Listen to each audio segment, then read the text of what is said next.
হুমায়ুন কবির মাত্র 2 ঘন্টা সময় নেব। নির্দেশ দিলেই আপনার এই বিজেপি করা হিন্দু কটাকে 2 ঘন্টার মধ্যে ভাগীরথীর জলে ঝাঁপ দেওয়া করাতে পারি। আমি অনুতপ্ত, দুঃখিত। আমি রাজ্যের মুখ্যমন্ত্রীর কথা রাখতে গিয়ে সেদিন এই হিন্দু ভাইদের মনে যে আঘাত পেয়েছিল, আমি তার জন্য আজকে প্রকাশ্য এই লক্ষ লক্ষ মানুষের সামনে করজোড়ে ক্ষমা চেয়ে নিচ্ছি। যোগী আদিত্যনাথজি, এটা ইউপি না, এটা বাংলার মুর্শিদাবাদ। মুর্শিদাবাদে আমরা বসবাস করি। আমরা কোনো সাম্প্রদায়িক রাজনীতি করিনি, কোনোদিন করব না। কিন্তু আপনি যদি মুর্শিদাবাদের মাটিতে দাঁড়িয়ে আমাদেরকে উল্টো করে টাঙিয়ে সিধা করতে চান, আমি হুমায়ুন কবির মাত্র 2 ঘন্টা সময় নেব।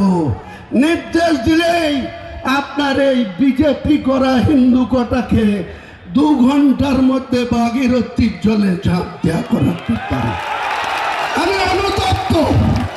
আমি অনুতপ্ত, দুঃখিত। আমি রাজ্যের মুখ্যমন্ত্রীর কথা রাখতে গিয়ে সেদিন এই হিন্দু ভাইদের মনে যে আঘাত পেয়েছিল, আমি তার জন্য আজকে প্রকাশ্য এই লক্ষ লক্ষ মানুষের সামনে করজোড়ে ক্ষমা চেয়ে নিচ্ছি। ভবিষ্যতে এরকম মিথ্যাবাদী মুখ্যমন্ত্রীর কথায় হুমায়ুন কবির আর কোনোদিন কোনো সাম্প্রদায়িক কোনো উস্কানিমূলক কথা বা কাউকে জিতানোর জন্য কাউকে আঘাত করার কথা হুমায়ুন কবির বলবে না। আপনারা ভরসা রাখতে পারেন।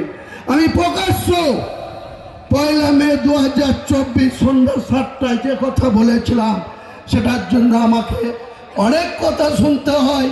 অনেক হিন্দু ভাইরা মনে করে যে আমি হয়তো সত্যি সত্যি হিন্দু ধর্মের বিরোধী বা সনাতনী মানুষের বিরোধী।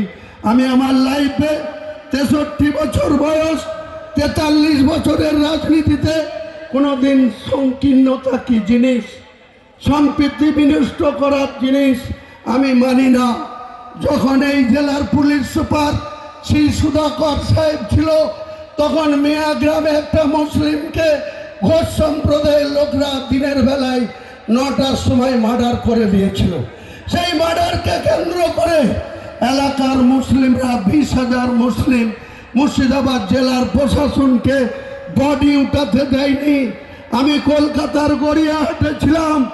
এসপি শ্রী সুধাকর আমাকে ফোন করে ডাকিয়ে এনে আমি 20,000 জনতার সামনে সেই ডেড বডি উঠিয়ে নিজে